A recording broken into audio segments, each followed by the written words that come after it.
je voudrais dire quelque chose sur le rôle de l'éthicien donc, dans les entreprises privées. Donc vraiment, entreprises capitalistes, même pas économie solidaire et sociale, mais vraiment avec des dividendes cotés en bourse, tout ce qui... Enfin, pas coté en bourse, entreprise familiale, peu importe, mais avec le but de faire de l'argent.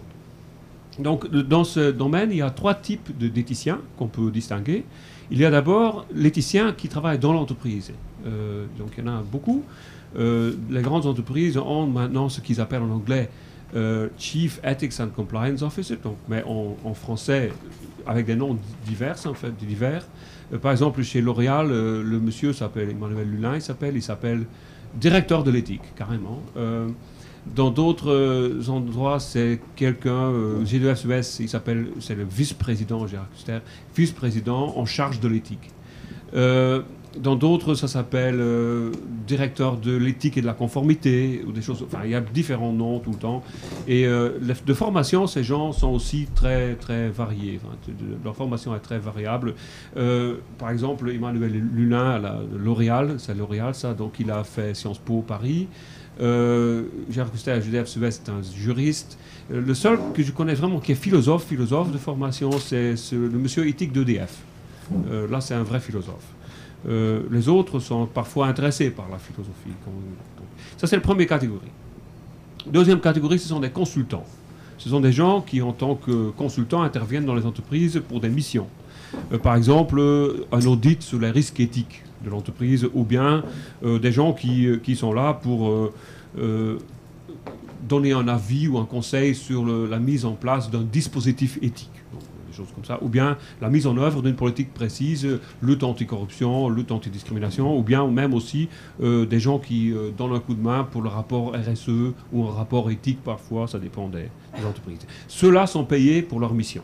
Donc ils ne sont pas membres de l'entreprise, mais sont payés pour la mission. Troisième type d'éthiciens qui interviennent en entreprise, ce sont des gens qui sont membres d'un comité éthique. Ce sont des gens extérieurs de l'entreprise, qui n'ont pas de mission particulière, mais qui sont membres externes d'un comité éthique et qui se réunissent, souvent ces comités éthiques, ça se réunit 4 fois par an, en gros, pas plus. Et donc ils ont un regard beaucoup plus extérieur. Ils sont souvent non payés. D'ailleurs, c'est souvent un critère aussi pour avoir un peu d'objectivité et d'indépendance. Ça ne veut pas dire que l'indépendance est garantie. Je reviens là-dessus tout à l'heure. En fait, on voit les trois types ont quand même des implications tout à fait différentes. Ceux qui travaillent dans l'entreprise ont des intérêts qui sont beaucoup plus, disons, plus proches des intérêts de l'entreprise. Il y a des gens qui sont des consultants aussi. Donc le degré d'indépendance n'est pas le même, le degré d'impact n'est pas le même, le degré d'influence n'est pas le même non plus, et aussi le degré d'accès à l'information n'est pas le même. Donc c'est quand même assez difficile de comparer. Moi-même, je suis dans 2 comités éthiques, donc un chez Auchan, c'est un distributeur français, qui doit être le deuxième plus grand en France, c'est une entreprise multinationale, et je suis dans ce comité éthique depuis 15 ans. Donc ça fait très longtemps. La première fois que je suis allé, j'étais forcé un petit peu, à l'époque, par le recteur de l'université qui trouvait que c'était important de participer. C'était une demande qui venait de chez Auchan, d'avoir quelqu'un, un éthicien, pour venir participer à ce comité. Et je suis allé en traînant les pieds, en disant clairement, je veux bien y aller une fois, mais si jamais c'est la langue de bois, ou c'est pipeau, tout ça, j'arrête. Ils ont dit d'accord. Bon, je suis allé, donc je vais toujours, parce que la discussion, pour l'instant, reste toujours très ouverte. Donc on peut dire le fond de sa pensée, et pour l'instant ça passe. Donc je suis au 3e directeur général qui participe à ces comités, et pour l'instant ça se passe bien. Mais bon, on touche du bois, on ne sait jamais. Donc cette histoire. L'autre entreprise où je suis dans le comité éthique, c'est une banque en Belgique, KBC, c'est la 2e banque belge, donc c'est en néerlandais, en flamand du coup. Et là, on est plusieurs universitaires. Nous sommes 8 universitaires, dont 3 éthiciens.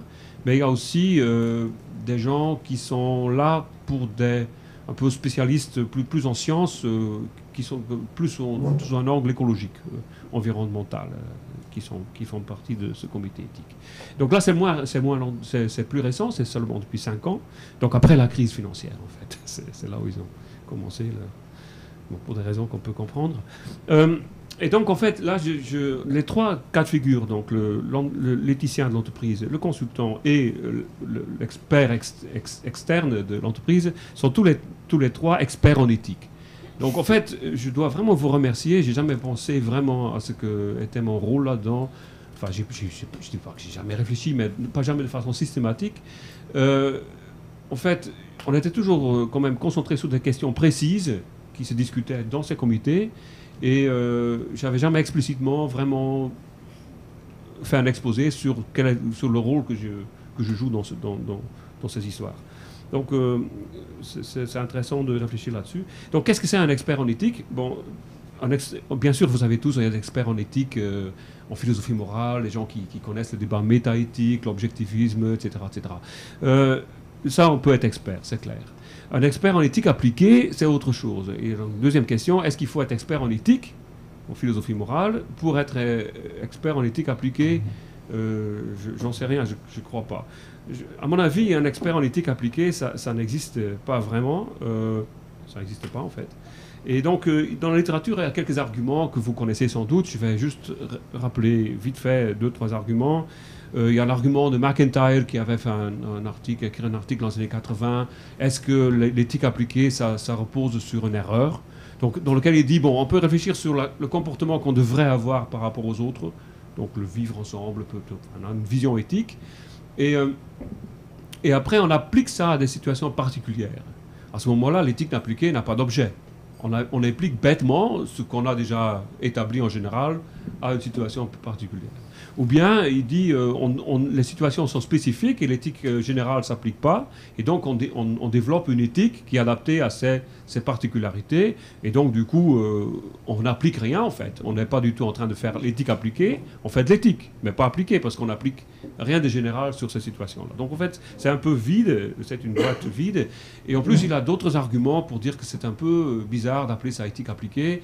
Notamment l'idée que dans beaucoup de questions, sur des questions concrètes, les éthiciens tombent à peu près d'accord sur ce qu'il faut faire ou pas faire, mais ils ont des arrière-fonds théoriques complètement divergents.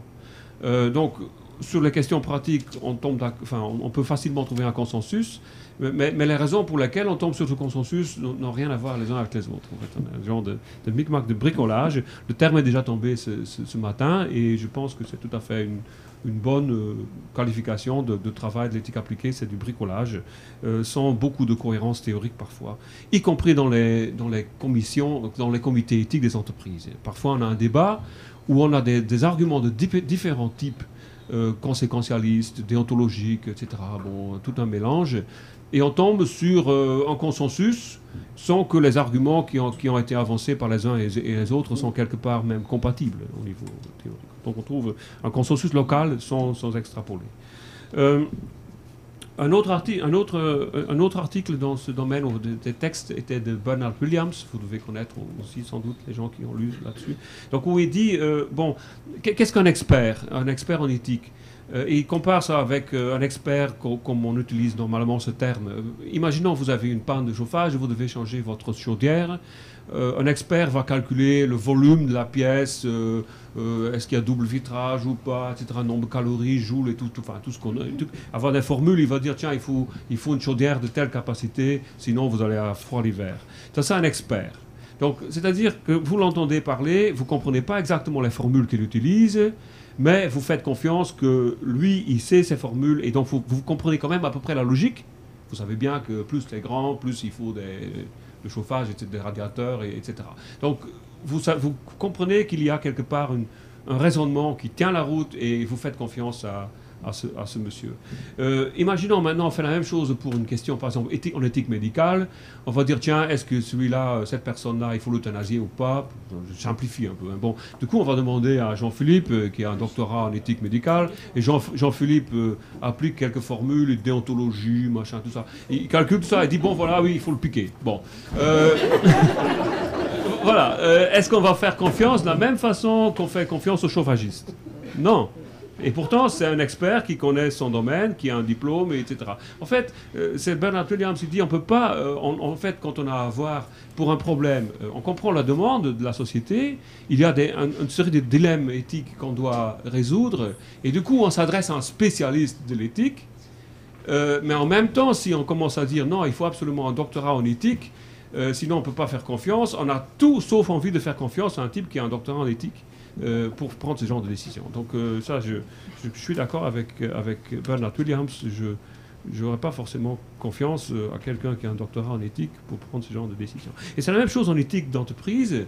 Quand il y a un débat, par exemple, je me souviens chez Auchan, il y avait un débat sur les marges qu'on applique, les marges qu'on applique sur des produits de commerce équitable. L'idée était, si le consommateur paye 15% plus cher pour son café, qualité équivalente par rapport à un autre café, parce qu'il est équitable, est-ce que le distributeur peut prendre la même marge que sur un autre café ou pas? Bon, c'est pas parce que moi j'ai un doctorat en philo, je vais dire quelle marge il faut appliquer. Les gens vont rigoler, ça veut rien dire. Enfin, on n'a pas du tout, c'est pas du tout pertinent. Et donc on arrive à un genre de jugement sage qui n'a rien d'expert, enfin, disons, et donc on tombe sur la notion d'Aristote que vous connaissez tous, disons, il faut écouter un peu les gens qui sont plus âgés, qui ont une sensibilité morale et qui ont plutôt un bon œil sur ce genre de questions, et donc on n'a pas besoin d'experts en éthique. Par exemple, en ce qui concerne le commerce, j'ai déjà fait plusieurs fois le test avec les commerçants. Quand on a des pratiques qui sont vraiment douteuses d'une autre entreprise et on les présente à des gens qui sont dans le commerce, les gens ont vraiment des idées très précises, étonnamment précises, sur ce qu'eux, ils qualifient d'escroquerie ou pas. Disons, oui, ça c'est quand même un peu fort là, ils savent ça. Donc quand on est dans le métier, on a un jugement sur ce qu'on qualifie d'escroquerie, ce qu'on qualifie peu qu'à limite, ou ce qu'on peut accepter comme commerce, disons, acceptable. Et donc en fait, du coup, quand on réfléchit un peu sur tout ça, ceux qui sont les meilleurs experts en éthique, ce sont des gens de l'entreprise elle-même, et pas forcément le consultant, ni les gens de l'extérieur. Donc c'est quand même eux qui voient un peu ce qui peut se défendre dans les pratiques ou pas. C'est très difficile, de point de vue extérieur, d'avoir une idée. Par exemple, en banque aussi, on a un débat sur les applications des règles MiFID. MiFID, c'est les règles de l'Union européenne pour appliquer, disons, pour adapter le niveau de risque qu'on peut imposer à un client selon son profil de risque. C'est-à-dire quelqu'un qui a un patrimoine assez peu élevé, assez faible, on ne peut pas lui vendre des CDO ou des produits financiers à risque. Donc il faut s'adapter. Donc quelqu'un qui est très, très riche, on peut lui vendre n'importe quoi. De toute façon, s'il perd ses sous, c'est pour sa pomme, c'est pas grave. Mais quelqu'un qui a travaillé toute sa vie, qui a un petit peu d'épargne, on ne peut pas... on peut pas vendre ce genre de choses. Donc il y a des règles et la façon d'appliquer ça, c'est quand même très variable d'une banque à l'autre parce que ça demande un peu de questionnement. Il faut demander aux gens qu'est-ce qu'ils ont et tout, et c'est gênant. Souvent le banquier, il veut vendre son produit, il n'a pas envie d'embêter son client avec des questions qui sont quand même un peu envahissante, invasive dans sa vie privée. Donc on a des discussions. Quand on entend les banquiers parler de ça, on se rend compte qu'on ne connaît pas cette réalité. En tant que membre d'un comité éthique externe à ce business, on connaît d'abord très peu le contexte juridique, pas toujours très bien, même si on l'explique, on le comprend, mais on ne voit pas très bien comment ça se passe et comment ce qui semble être limite ou pas. Donc c'est difficile, donc on n'est pas vraiment expert. Alors il y a quand même des formes d'expertise, mais en fait elles n'ont rien à voir avec l'éthique. C'est ça le problème. Bon, je vais peut-être clarifier ici. Pour moi, éthique, c'est sur le bien et le mal. Donc quand même. Il y a des choses qu'on ne peut pas faire dans la vie et des choses qu'on peut faire dans la vie. Il y a des formes de commerce qui sont meilleures, objectivement meilleures que d'autres, ainsi de suite. Je ne dis pas du tout que je connais la vérité, absolument pas. Hein, je ne suis absolument pas omniscient, mais je pars du principe, quand on a un débat éthique, on part du principe qu'il y a objectivement des façons de faire qui sont meilleures que d'autres. Sinon, ce n'est pas la peine de discuter. Si tout se vaut, laissons tomber. Donc, on est vraiment sur ça. Donc c'est dans la démarche normative. Mais il y a d'autres formes d'expertise qui n'ont rien à voir avec le normatif. Par exemple, quand on voit ce que font les éthiciens dans l'entreprise, les messieurs éthiques dans les entreprises, ils sont souvent occupés, ils s'occupent leur jour à mettre en place des procédures, de mise en œuvre d'une politique, entre guillemets, éthique. Par exemple, comment on va lutter de façon efficace contre la corruption. Par exemple, chez GDF Suez, maintenant, ils sont en train de mettre en place un système assez radical pour, avec des gens self-assessment, les gens doivent remplir plein de questionnaires avant de signer un contrat. Par exemple, est-ce qu'il y a une partie de l'argent qui est versée dans un paradis fiscal ou pas? Est-ce que oui ou non vous étiez invité à manger? Toute une série de trucs. En fait, c'était mise en œuvre des garde-fous un peu pour que les gens se fassent pas avoir. Et le but n'est pas du tout que les gens de GDSUS sont des anges, hein, c'est pas du tout ça. C'est qu'ils ont peur d'être blacklistés par la Banque mondiale et de rater plein d'autres contrats. Donc, soyons clairs, c'est quand même, il y a quand même derrière ça un souci de l'intérêt de l'entreprise. Mais ceci dit, les gens qui sont ethics officers dans des entreprises s'occupent beaucoup de la mise en œuvre des formes de conformité en fait, mais ils n'ont pas besoin de discuter sur l'éthique. On sait que la corruption, c'est mauvais. Donc, il n'y a pas de débat sur la corruption. Simplement, il faut faire respecter certaines règles. Et donc, leur activité n'a rien à voir avec un débat éthique sur la limite de la corruption, par exemple. Même pas. C'est simplement comment on fait respecter des règles qui sont évidentes. Donc il y a d'autres éléments, d'autres exemples de ce type. Par exemple, des gens qui mettent en place une politique pour avoir plus de diversité. Pour moi, des discriminations sexistes ou sur la base d'origine ethnique. Donc le débat éthique est clos là-dessus. Il n'y a pas beaucoup de... Mais en pratique, bien sûr, rien n'est résolu. Et les gens travaillent sur des façons de faire, quota ou par quota, etc. Il y a plein de mises en œuvre. On peut avoir des questions éthiques sur le bien fondé des formes mises en œuvre, mais le débat derrière est supposé clos, quoi. Donc on a beaucoup d'activités comme ça. On a aussi des gens qui travaillent sur un rapport annuel, des choses comme ça. Et aussi des problèmes de communication. Et ça, c'est intéressant aussi parce que dans tous les comités éthiques, on a ce problème. Parfois, les gens savent ce qu'il faut faire ou pas faire, mais ils ont un problème et ils ne savent pas comment le communiquer. Et donc, en fait, on a un problème qui est plutôt un problème de communication qu'un problème éthique. Un exemple, chez KBC, ils voulaient vendre un fonds de placement sur ce qu'on appelle soft commodities. En fait, c'est le blé, tout ça, c'est la nourriture, en fait. Et donc, il y a un paquet d'ONG qui prétendent que quand on spécule sur les soft commodities, sur le blé, on crée de la famine. Alors, maintenant, si tu regardes bien la question, c'est que derrière ça, il y a du hedging, c'est-à-dire que celui qui récolte du café, par exemple, au Cameroun, le marchand, il vend son café à terme avant qu'il soit livré pour se protéger contre les fluctuations de prix. Donc ça, c'est un mécanisme tout à fait, en tant que tel, de prudence, et ça va. Mais du coup, ça donne la possibilité à quelqu'un d'autre de spéculer. À la hausse ou à la baisse, peu importe, il y a des formes de spéculation. Mais ça, c'est tout à fait... En fait, ce qu'on voit, si on analyse bien ce cas-là, il s'agit de glisser un risque. C'est comme une patate chaude, c'est quelqu'un d'autre qui porte le risque à un moment donné. Et à un moment donné, c'est mieux que ce ne soit pas le petit producteur qui le porte et que quelqu'un d'autre se brûle les pattes avec cette histoire-là. Bon, en fait, ce qu'on a vu, certaines ONG prétendent que la spéculation sur les soft commodities augmente la volatilité et donc indirectement les prix, et donc du coup créer des formes de famine. Ce qui est, d'un point de vue, créer la famine éthiquement, c'est pas très bien. Bon. En fait, quand on voit ça très bien, effectivement, on a de la volatilité sur les prix à terme, mais pas sur les prix en the spot, donc le jour même.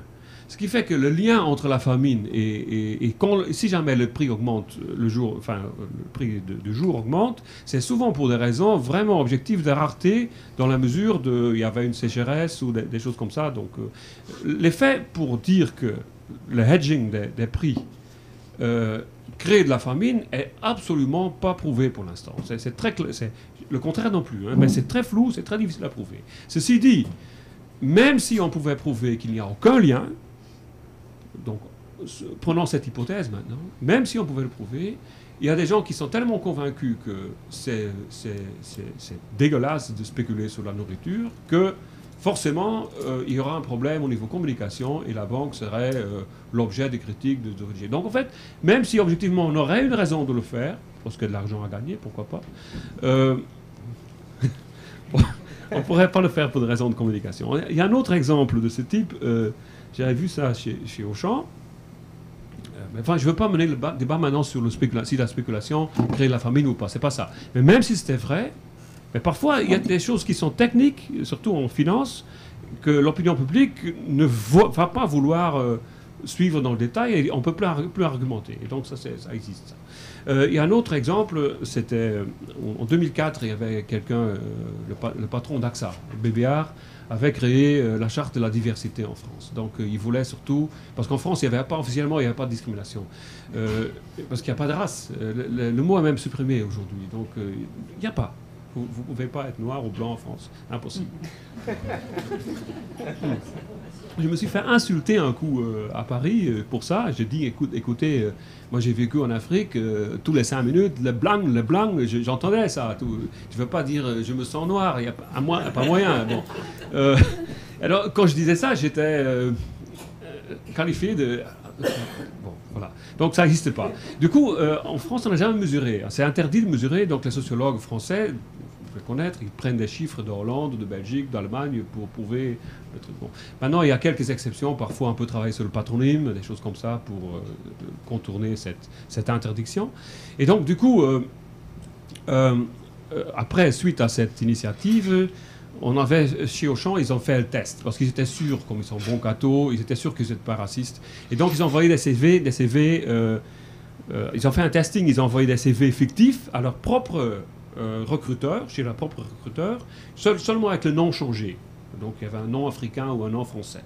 Et ils ont vu qu'il y avait un taux de discrimination d'à peu près 40%. Ce qui est bon, hein, c'est en dessous de la moyenne. Normalement c'est 66. Bon, donc voilà. Ils étaient relativement bons, mais ils ont eu peur de communiquer là-dessus. Ils ont dit, si on dit on a 40% de discrimination, et on va lutter contre ça, tout le monde va dire mais vous êtes des fachos, alors ils étaient mieux que la moyenne. Mais tu ne peux pas dire ça en discriminant que à 40%, c'est impossible de dire ça. Et donc voilà. Et Casino en revanche, en même temps, Casino a fait la même chose ils ont calculé la durée de promotion interne des gens qui avaient un patronyme étranger. Donc avec le nom africain, ils ont constaté qu'il faut 2 fois plus de temps pour passer de chef de rayon à chef de secteur dans un magasin Casino quand on a un nom Mohamed, Abdullah, machin, et quand c'est Jean-Pierre Dupont ou je sais pas quoi, on passe 2 fois plus vite. Mais eux, ils ont communiqué là-dessus. Ils ont dit, voilà ce qu'on a constaté chez nous, et on veut lutter contre ça. Donc au niveau des mesures concrètes, Casino et Auchan ont à peu près impliqué la même politique. Ils ont vraiment, je pense, commencé à attaquer le problème à partir de 2006. Mais en fait, Auchan a eu peur au niveau de retour, au niveau communication. Casino n'a pas eu peur. C'est même passé dans le journal gratuit, dans les 20 minutes, là, tout ça. Et donc, ça ne s'est pas retourné contre Casino. Ils ont eu la bonne politique, je pense. Ils n'ont pas eu peur, mais parfois, les gens c'est parfois ambigu. C'est ambigu aussi. Il y avait un scandale à un moment donné avec le coton ouzbek. Et là où les gens d'Auchan ont voulu jouer les sympas, ils ont accueilli les journalistes de Canal+, pour expliquer comment ils faisaient toutes ces choses-là. Et en fait, les gens de Carrefour, le concurrent direct, n'a refusé de parler avec les journalistes. Bon, ça a été mentionné dans le reportage, disons que Carrefour n'a pas voulu nous recevoir. Mais après, on a eu tout le scandale du coton ouzbek avec que Auchan dans l'émission. Alors, c'était en termes d'image une catastrophe. Donc, c'est très délicat ce genre de problème. Donc, on discute de ça dans le comité éthique, mais ce n'est pas un problème éthique. Ce n'est pas un problème éthique en tant que tel. Le problème éthique, c'est de savoir comment on gère l'origine du coton et comment on gère éventuellement la spéculation, enfin, ou la politique antidiscrimination, etc., mais pas la communication. Donc, il y a quand même beaucoup de... un autre aspect, disons, d'expertise porte sur tout ce qui est comparaison. Et là parfois, l'expert externe peut jouer un rôle. C'est du benchmarking. Je ne sais pas comment on dit en canadien, mais je n'ai pas d'autre mot. Donc, c'est-à-dire qu'on compare la façon de faire des concurrents ou les gens du même secteur pour voir si on est quelque part pire ou mieux que les autres par rapport à un certain problème. Par exemple, sur la qualité écologique des produits qui sont vendus comme écologiques. Il y a des gens, tous les enseignes maintenant ont des produits entre guillemets écologiques, mais qui ne sont jamais 100% écologiques. Tu as des crevettes qui sont élevées en Madagascar dans des conditions exemplaires, mais qui viennent après un avion. Donc, est-ce que c'est écologique, tout ça? Il y a donc du coup, on fait une comparaison souvent entre les pratiques des différentes enseignes et on arrive à des notions de bonnes pratiques ou de best practices, etc. Mais en fait, là, il n'y a pas du tout non plus un débat éthique, c'est simplement où est-ce qu'on se situe par rapport à la concurrence. Donc c'est un peu ça. Alors il y a quand même d'autres rôles de l'expert éthique qui sont plus liés à l'éthique. Et donc je vais en distinguer quelques-unes. Le premier, donc, il sert plus à voir avec le normatif. Le premier rôle, c'est l'expert externe dans un comité éthique, quand il n'est pas expert en éthique. Au moins, il est là, il joue le rôle de garde-fou. Il n'est pas du tout le garde-fou pour ce qui se passe dans l'entreprise, pas du tout. Mais au moins garde-fou pour le sérieux de la discussion. Donc ça, c'est un rôle très important. Je trouve que c'est le plus important. Donc c'est-à-dire que quand il y a un comité éthique, il y a au moins un espace où les gens peuvent poser des questions librement. Ce n'est pas toujours le cas. Et une fois que la question est sur le tapis, les gens ne peuvent plus faire comme si elle n'existait pas. Et donc, le fait qu'il y a des gens extérieurs qui ne sont pas payés par l'entreprise, qui sont juste là, comme témoins, ça met une pression sur les gens de traiter la question de façon sérieuse. Et donc, quelqu'un qui a beaucoup d'aplomb, un genre de directeur d'entreprise ou un dirigeant, disons, que ce soit maintenant le directeur général ou pas, ne peut plus dire simplement « mais est-ce que pour nous c'est une priorité ?» ou un truc comme ça, pour écarter la question. Une fois qu'elle est sur le tapis, les gens extérieurs sont là, disent « non, attendez, il y a une question, on doit la traiter ». Et donc ça c'est quand même très important de voir que, et ça c'est souvent le cas, on a parfois une présence qui est pesante sur les autres dans ce genre de comité. Donc ça c'est... Bon, je veux quand même dire aussi quelque chose que j'ai vu dans ces années, dans différentes personnes, dans différentes entreprises. Les gens qui sont dans les entreprises qui s'occupent de ce genre de questions ou qui sont impliqués dans ce genre de comité ne sont pas cyniques forcément. Donc il y a bien sûr le poids de l'entreprise et de l'organisation derrière, mais et c'est pas une question simplement d'être bien pensant, etc. C'est des gens qui parfois se posent des questions par rapport à tout ça. Donc il y a quand même, contrairement à ce que dit Gilles, il y a un peu de réflexivité dans certaines entreprises. Mais c'est difficile de la maintenir. Hein. Je suis complètement conscient de ce problème.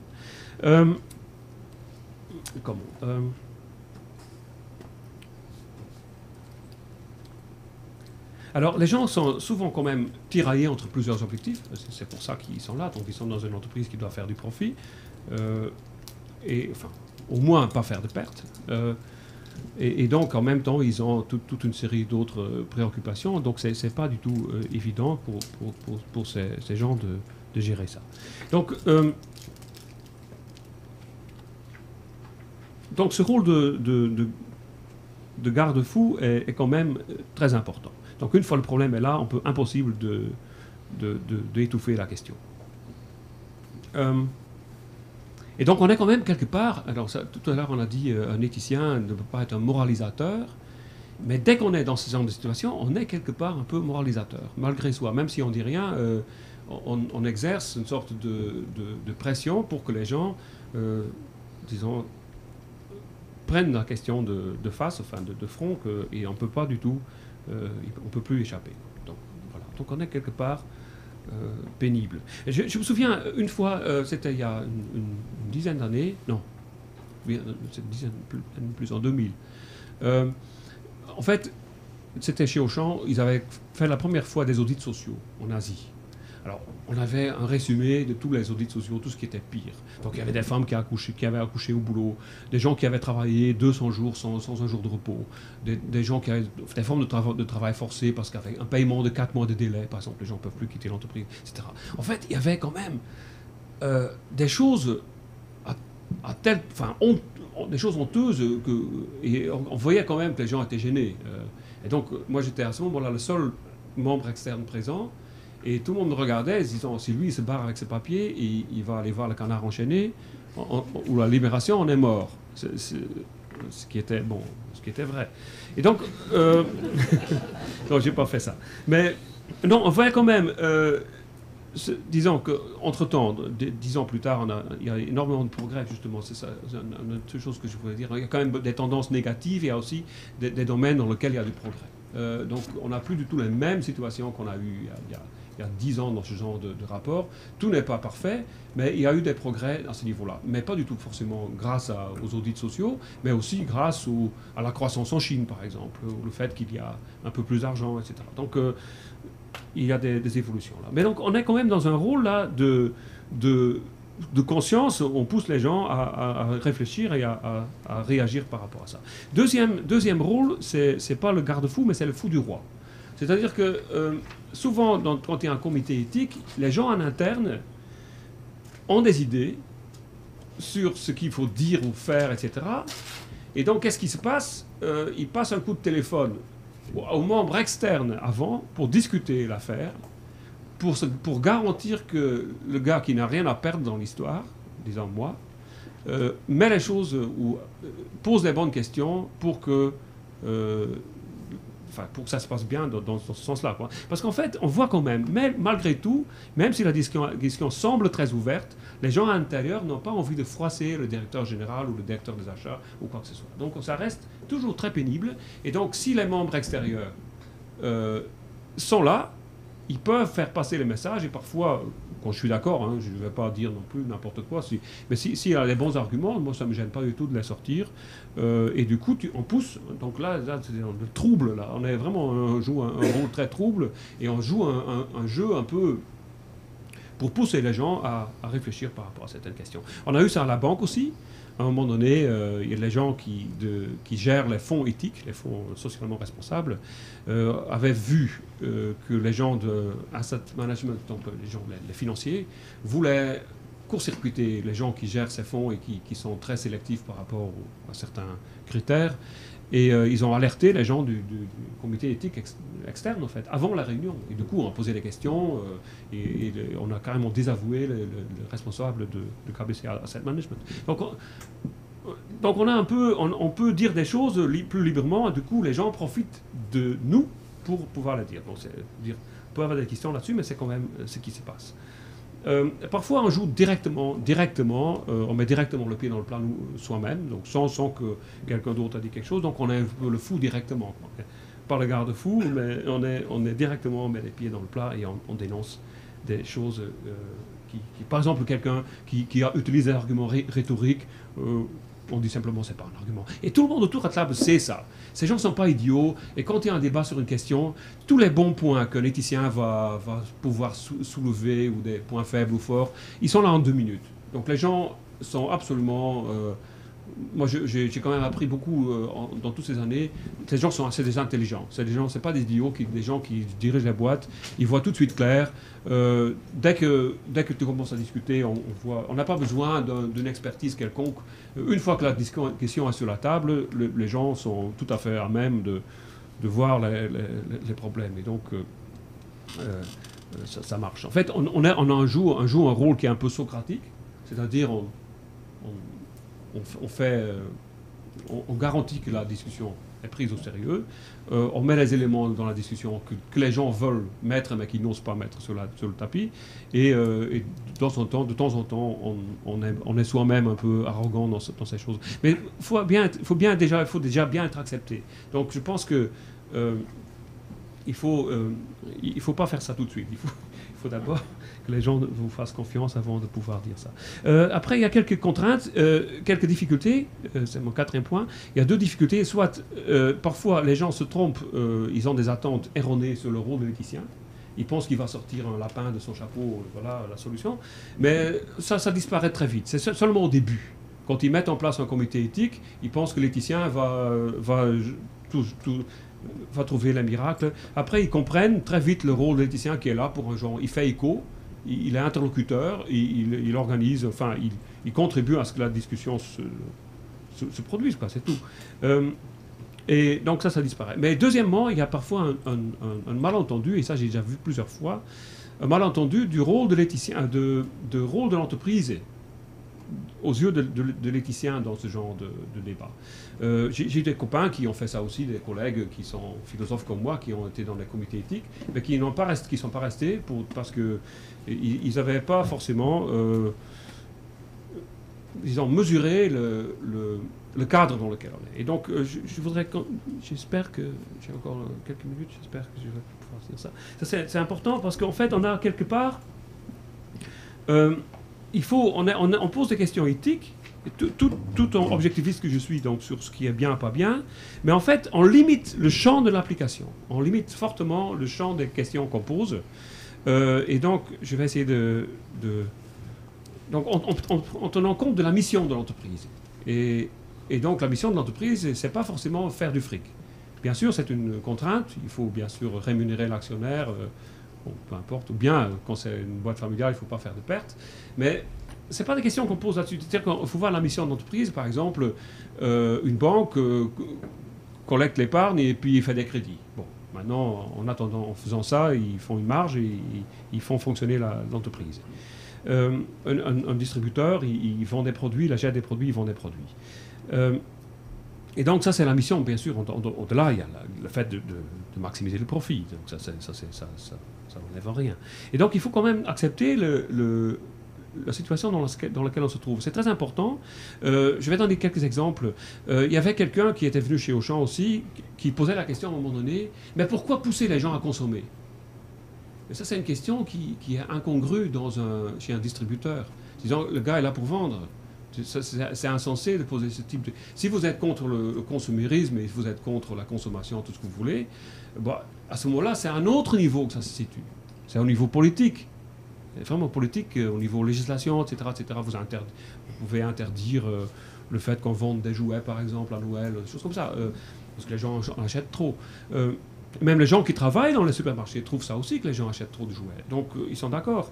Mais on ne peut pas dire ça à un directeur de magasin qui a un chiffre d'affaires important en décembre. Maintenant, vous allez supprimer tous les jouets, par exemple. Ça ne va pas. Donc, en fait, on ne peut pas mettre en cause le capitalisme en tant que tel, sinon ça n'a aucun sens. Si vous êtes contre le capitalisme, vous devez lutter au niveau politique, parce que les entreprises privées, la marge de manœuvre dont ils disposent dans leurs actions n'est pas de supprimer le capitalisme. Donc il y avait un exemple, un copain, je ne vais pas nommer parce qu'il y a des gens qui connaissent ici, il était dans le comité éthique de Crédit Agricole en France, et Crédit Agricole avait invité Franck Ribou, le PDG de Danone, qui expliquait son projet avec Grameen au Bangladesh, où il fait des yaourts au prix coûtant, en fait, donc sans bénéfice. Et donc, au contraire, il essaye de minimiser le prix pour augmenter l'accès aux yaourts pour les gens de Bangladesh. Alors, il posait la question à Ribou, il dit, mais si vous faites ce modèle-là au Bangladesh, pourquoi vous ne le faites pas en France, hein? Alors, si vous faites ça, le dividende de Danone est zéro, voilà, il n'y a pas d'augmentation de la valeur de la part. Donc, du coup, tous les actionnaires se retirent. Donc, en fait, ce genre de question, donc, il faut accepter de poser les questions dans ce cadre-là. Sinon, ça n'a aucun sens. Et donc, parfois, on a une incompatibilité entre l'éthicien qui pose ces questions à un niveau qui n'est pas adapté au niveau qu'on peut discuter dans ce comité. Et donc, on a quelque chose, un genre de malentendu total qui ne va pas. OK. Quelques dernières remarques sur l'éthique. L'éthique de l'expert en éthique. L'éthique du consultant en éthique.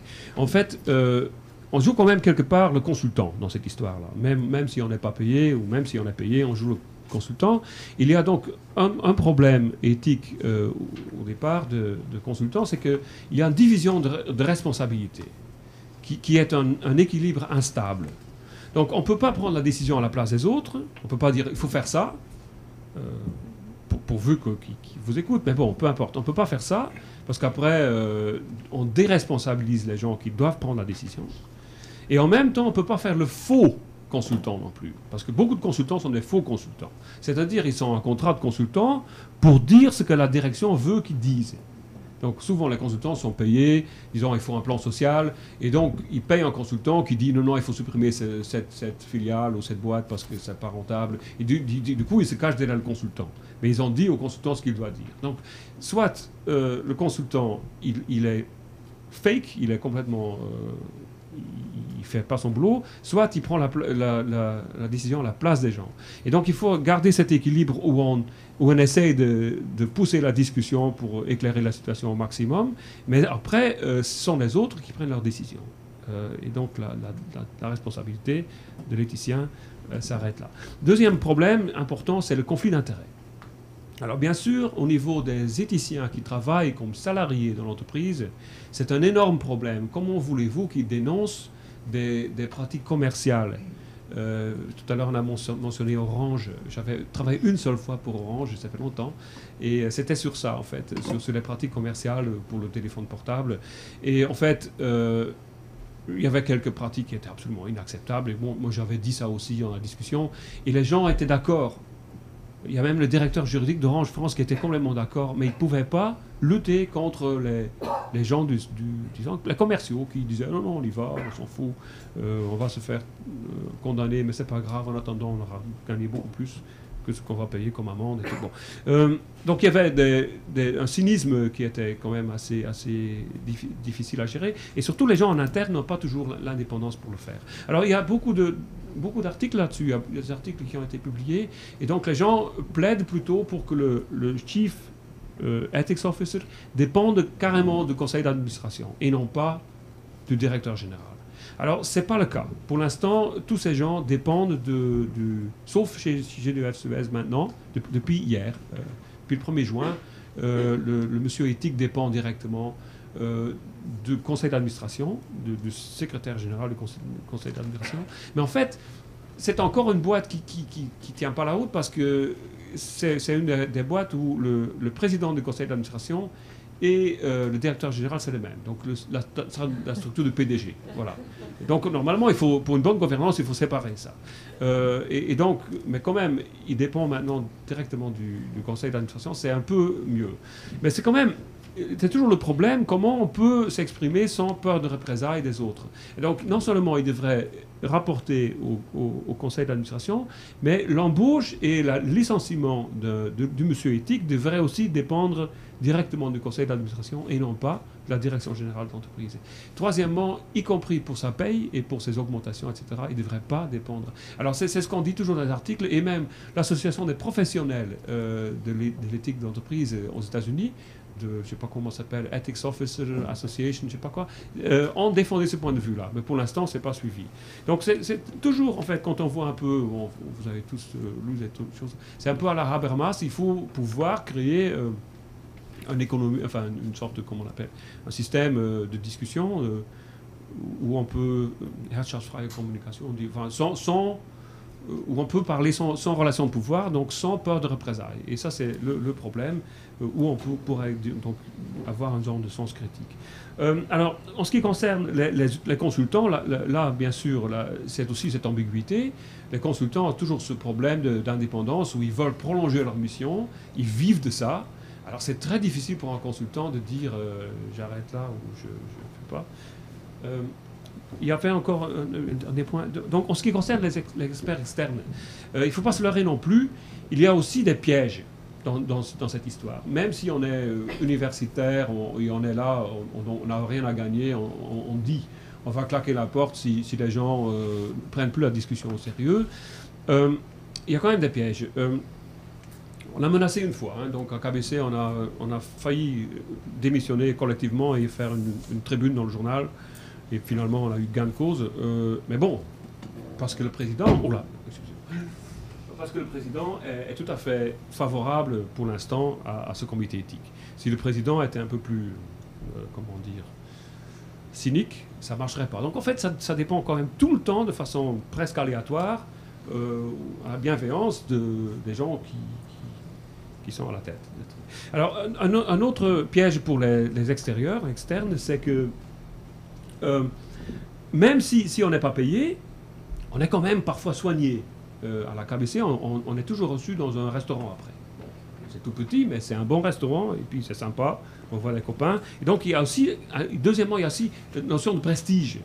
C'est très sympa de dire, oui, hier, j'étais avec le monsieur éthique de GDF Suez, j'étais avec un tel. Du coup, ça fait un peu mousser. Et en plus, il y a parfois d'autres enjeux, même si on n'est pas directement payé. Il y a des gens qui, du coup, demandent du sponsoring pour un colloque ou des choses comme ça. Alors, le conflit d'intérêt est quand même là, même si on n'a pas de relation de travail comme ça. Donc, en fait, vous voyez très bien l'ambiguïté ou la difficulté de garder cette position d'expert éthique dans l'entreprise privée. Donc en fait, le rôle tout à fait, pour conclure, le rôle est tout à fait positif en fait, si ça fonctionne bien, mais ça reste fragile vu les structures de l'organisation. Voilà, j'arrête là. Voilà, j'ai une question par rapport au rôle moralisateur de l'éthicien.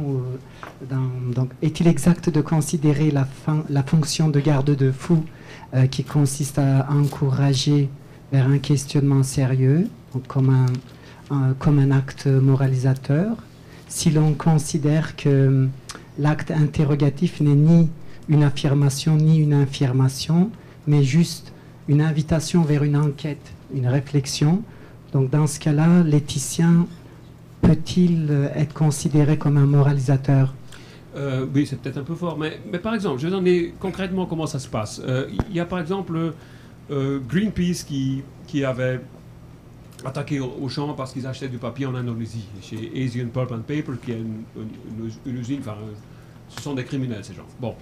Ce qui se passe dans ce genre de comité, il faut faire attention. Parfois, il y a quelqu'un qui a un peu une grande gueule qui va dire « Oui, les écolos, c'est des gauchistes, des trucs comme ça. » Voilà, déjà pour plomber le sujet.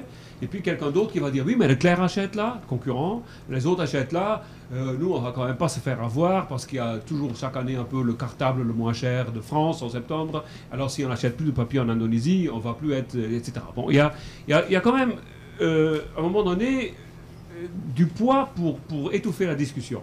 Alors si on dit maintenant, bon, on écoute un peu ce qu'ils disent, Greenpeace, etc., donc on pousse les gens, à un moment donné, on devient moralisateur dans le sens où le cynisme doit céder, en fait. On dit non, regardons de face. Et à ce point de vue-là, il y a quand même énormément d'évolution, en fait. Hein. Il y a 15 ans, je me souviens, il y avait des histoires aussi pour l'Indonésie, d'ailleurs, sur le tech. Il y avait une association qui s'appelle Robin des Bois, qui dénonçait la grande distribution qui vendait du tech d'Indonésie.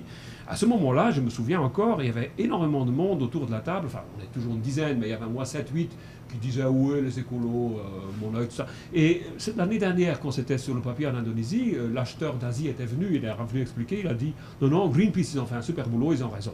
Sur le fond, on n'a rien à dire, ils ont raison. » Alors du coup, ça change la donne. Et quand on dit maintenant, on va dire qu'est-ce qu'on peut faire par rapport à ça, et il y a plusieurs pistes qui boycottaient. Tesco avait arrêté leur relation. Donc du coup, est-ce qu'on suit Tesco ou on fait le mort, on ne dit rien, etc. Bon, c'était un peu le débat. Mais une fois que le cynisme est étouffé, on dit mais non, sincèrement, qu'est-ce qui se passe là? C'est quand même un peu moralisateur. C'est un peu... On est quand même un peu rabat-joie, quoi, pour les commerçants qui veulent y aller. Eux, ils veulent y aller. Hein, en plus, quand il y a ce genre de recommandations du comité éthique, c'est très difficile de faire respecter ça au niveau des acheteurs, parce qu'eux, ils sont là avec des objectifs et ils crânent l'un par rapport à l'autre parce qu'ils ont acheté moins cher. Donc, c'est pas... On est rabat-joie quand même. Hein. C'est pas drôle de faire du business avec un comité éthique qui gâche tout le plaisir. Non, mais c'est vrai. Non, mais...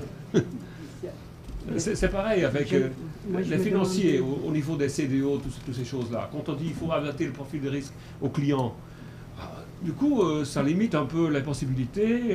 Les gens aussi, il faut voir aussi, il y a toujours une ambiguïté au niveau des incitations.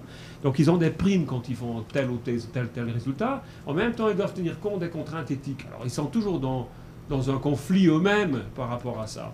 Et tout le monde a ça, hein, nous avons tous ça, hein, des conflits d'intérêts. Donc, à un moment donné, il faut admettre que ça existe et il faut laisser aussi aux gens la possibilité de dire voilà, là je ne sais plus comment faire. Et donc le rôle de l'éthicien est là. Et donc ça c'est quelque chose que je n'ai pas raconté. Ils ont énormément de problèmes, les gens qui sont éthiciens au sein d'une entreprise, de gagner la confiance des gens, des managers. Parce que souvent, les gens ont des problèmes, ils n'osent pas faire confiance au monsieur éthique de l'entreprise. Parce qu'ils pensent que ça va se tourner contre eux. Et c'est très difficile à créer une ambiance dans laquelle on fait confiance. Et ils ont tous ce problème-là. Un exemple récent, il y avait quelqu'un qui avait remarqué des propos racistes d'un directeur de magasin d'Auchan. La personne a eu un mal fou avant de... Enfin, tout le monde a eu un mal fou avant de dénoncer ça à la direction. Qui à un moment donné, c'était pas une plaisanterie là, hein, c'était pas une blague. Et donc après, il y avait quand même un petit truc, une petite enquête, et c'est pas forcément sur un écoute, il y avait 2-3 coups de téléphone, et la personne a été virée. Bon, c'était vite nettoyé, ça a raison, il ne faut pas accepter ça, il n'y a pas à discuter là-dessus. Mais en même temps, ça a duré des mois avant que quelqu'un ose ouvrir sa bouche sur ce truc-là. Et donc, il y a une terreur au sein des... Et c'est très difficile de créer une culture dans laquelle les gens osent ouvertement dire non, ça ne va pas. Y compris les acheteurs ou des gens comme ça. Mais c'est moralisateur quand même. Voilà. Moi, ça ne me gêne pas, mais il faut pas non plus... C'est pas marrant, quoi. C'est comme des gens qui disent oui, il ne faut pas boire quand on va conduire. On est un peu le gars qui n'aime pas, enfin, c'est pas marrant, quoi. Non? Vous trouvez pas? Oui, mais bon, c'est vrai. On est poussé dans ce rôle, même monsieur propre, monsieur blanc, comme vous disait tout à l'heure. Oui, monsieur net, oui. Même si on est soi-même pas toujours net, c'est pas un problème, parce qu'on est là pour pousser ces questions sur ce thème-là. Bien, oui, une question. J'ai bien aimé ton image de fou du roi. Alors évidemment, ça évoque chez moi d'autres choses. Le fou du roi, il ne tient qu'à la volonté du roi, et quand on tranche la tête au roi, nous on est habitués, le fou du roi, il passe aussi à la casserole. Et des fois, on tranche la tête au fou du roi sans la trancher au roi. C'est le roi qui ne supporte plus le fou du roi. Alors du coup, si on file l'image, je me dis, est-ce que l'éthicien, tel que tu l'as décrit dans son activité, est-ce qu'il doit... Non, je le formule autrement. Qu'est-ce qui fait qu'il est supportable et qu'il devienne insupportable? C'est-à-dire que le fou du roi, il est supportable jusqu'au moment où il devient insupportable. Et est-ce que l'éthicien n'a pas le devoir, après le malentendu, c'est vraiment une question que je me pose aussi à moi-même, après le malentendu du début, ce que tu appelles tout le temps de la domestication, où on va faire confiance à l'éthicien, est-ce que ce temps passé à être supportable ne doit pas être nécessairement suivi par une phase qui est celle consiste à être insupportable? Parce que si le fou du roi reste supportable, c'est qu'il est digéré par l'institution et il devient un argument marketing. Parce que dans ce que tu as donné comme exemple, à plusieurs reprises, je me suis dit, mais punaise, c'est un argument marketing. Tu peux donner des exemples des arguments marketing? Oui.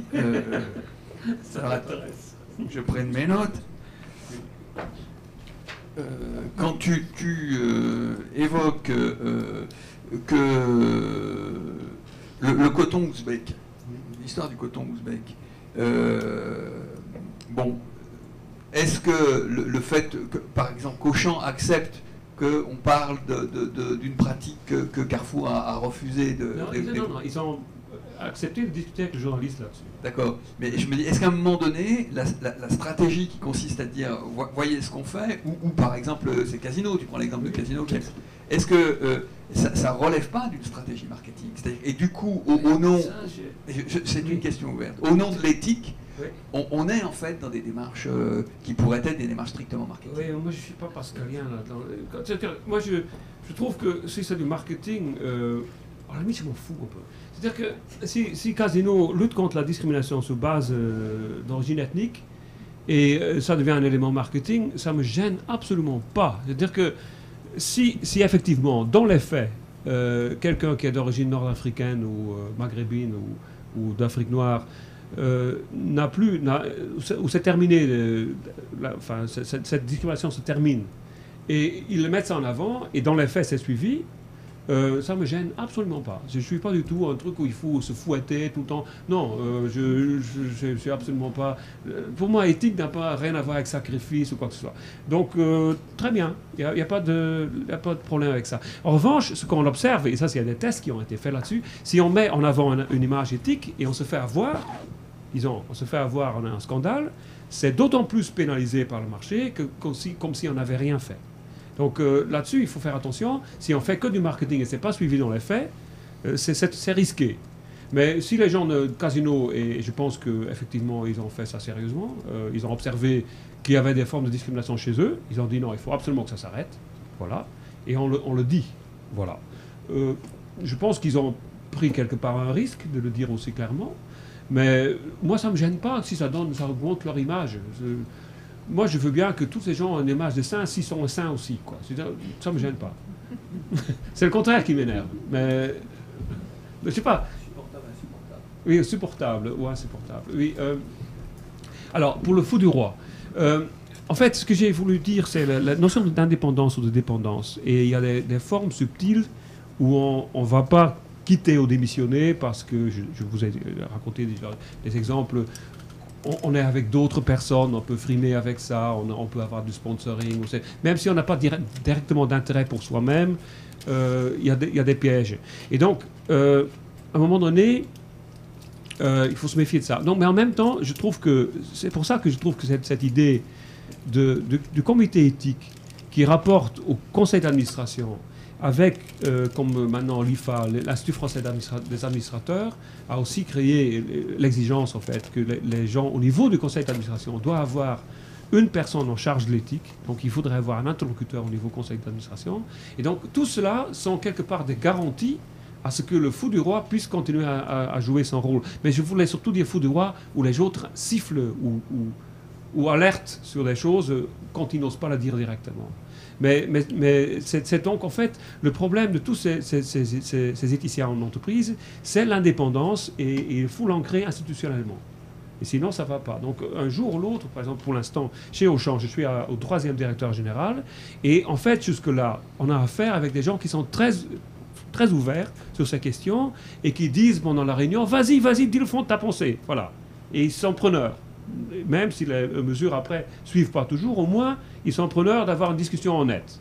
Mais on peut avoir le prochain qui est beaucoup plus, disons, arrogant, et je saute tout de suite. Je suis complètement d'accord. Là, je serais insupportable. Ça dépend, en fait, pour l'instant, c'est une faiblesse dans la structure de cette entreprise que le directeur général fait partie du comité éthique.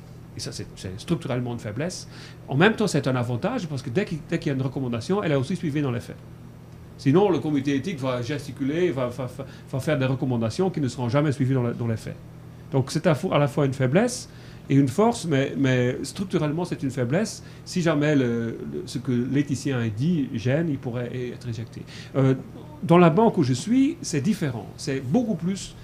disons, structurellement ancré dans les statuts, etc., etc. Et donc, du coup, ce serait beaucoup plus délicat pour éjecter les éthiciens là-bas. Maintenant, ils se sont piégés eux-mêmes. Et ça, c'est bien. Ils ont eux-mêmes, en quelque sorte, créé la garantie d'avoir des critiques sur leur activité. Mais c'est structurel, en fait. Hein. On ne peut pas... Et ça reste un point très faible. Je suis entièrement d'accord. Mais il ne faut pas non plus se laisser parler dans le marketing. Je ne vais jamais parler à la presse ou quoi que ce soit sur ce qui... Non, j'ai rien à faire. Ça, c'est eux, la communication. Ce n'est pas moi de communiquer là-dessus. Ce n'est pas mon rôle, ça. Mais bon. Mais c'est tout à fait... Oui, le point faible de tout ça, quoi.